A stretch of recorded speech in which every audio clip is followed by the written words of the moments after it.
I guess everybody's ready?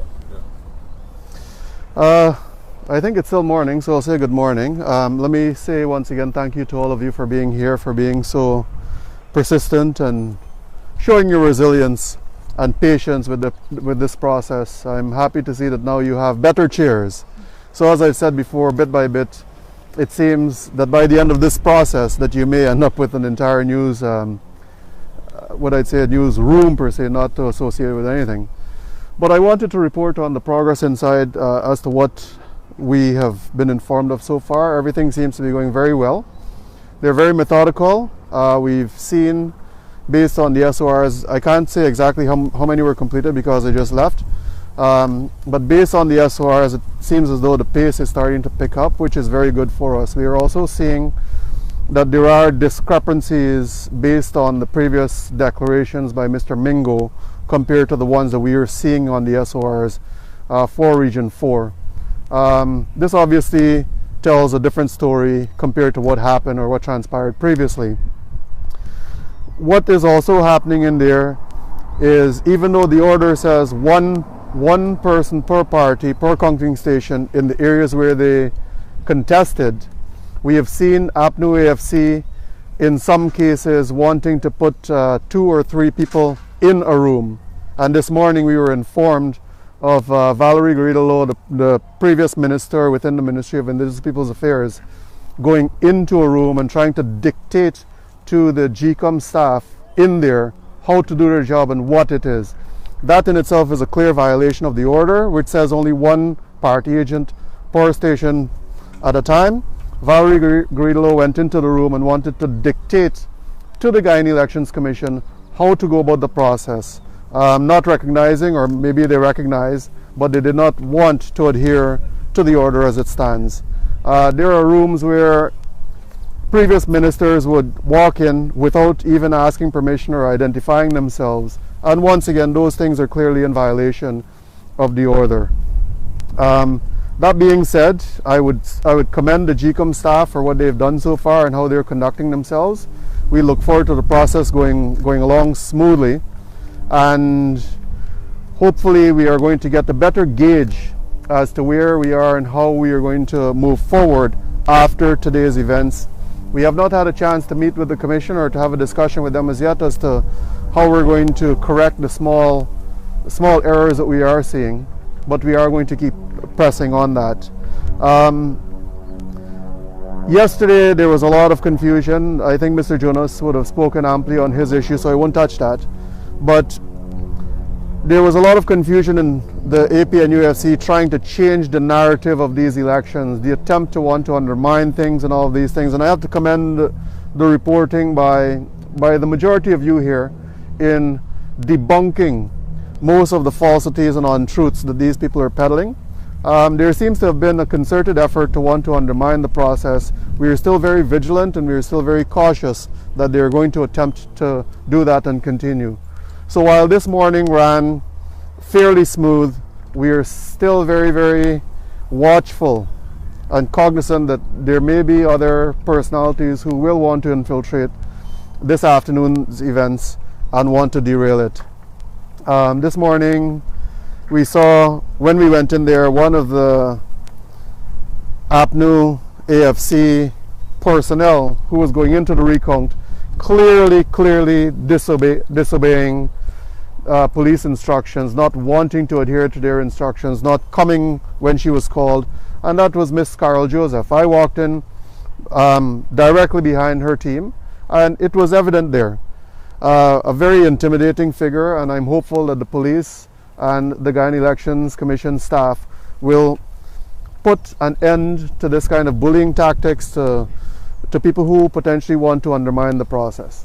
And we look forward to a very progressive afternoon. At the end of the day, I think we are going to have a better gauge as to where we are and how we're going to get this concluded, hopefully expeditiously.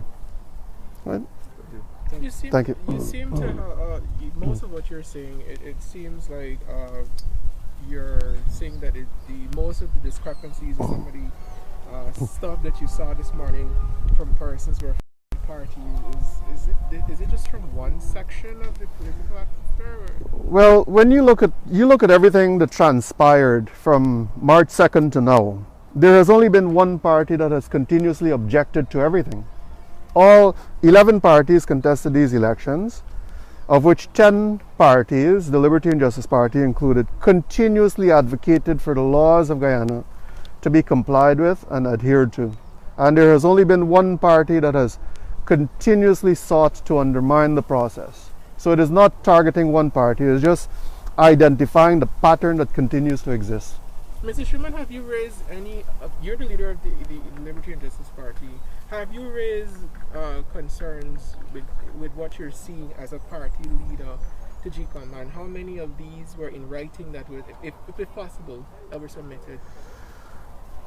We continue to bring these issues up with the Commission, with various commissioners, but once again, we have not been permitted the opportunity to meet with the entire Commission to air our concerns. So at times we have to communicate to the commissioners themselves, and hopefully they're going to have that opportunity to bring it when the Commission meets, because the Commission meets every single day to assess what the progress is. And when we're not given an opportunity to meet with the Commission, then obviously we cannot air our concerns. Mr. Schuman, isn't there a complaint mechanism in place that GECOM have put in place where you start with the coordinator of our respective stations and then you take it from there and you go up there? My apologies. My apologies. Could you repeat that question? Isn't there a complaint mechanism in place where that if you have an issue or some disparity that you can report to the coordinator of the station, and from the coordinator it moves to the different level, the chief elections officer, and from there the commission? Have you been utilizing the mechanism that is the mechanism is being utilized to the extent that those are dealt with in isolation. Pretty much if something happens in a room, it is meant the order pretty much dictates the conflict resolution mechanism, and we adhere to that.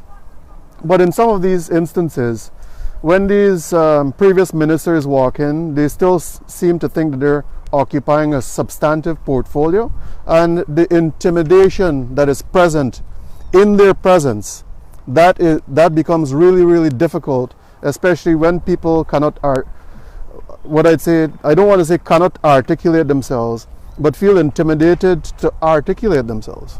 Aren't you exposed to the same opportunity, like, because for instance Mr. Nandalal said yesterday that the GECOM chair is on the floor along with commissioner, and she's very accessible, and so he was able to talk to her on many occasions on the floor yesterday.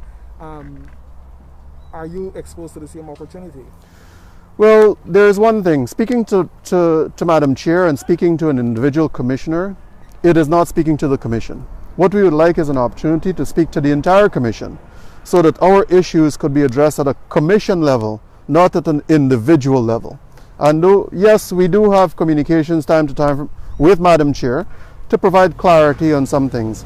But once again, we don't know that those issues are being brought up at the Commission level and are being addressed appropriately at that level. Political parties have filed complaints on various issues. Have you decided to do the same thing? Like written, like, okay, this is my complaint, this is something that I've seen.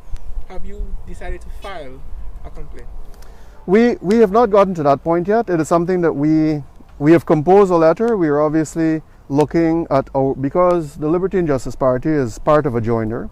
We have partners in this political race, which are the New Movement and a New and United Guyana, and we want consensus on any communication that emanates from our collective camps.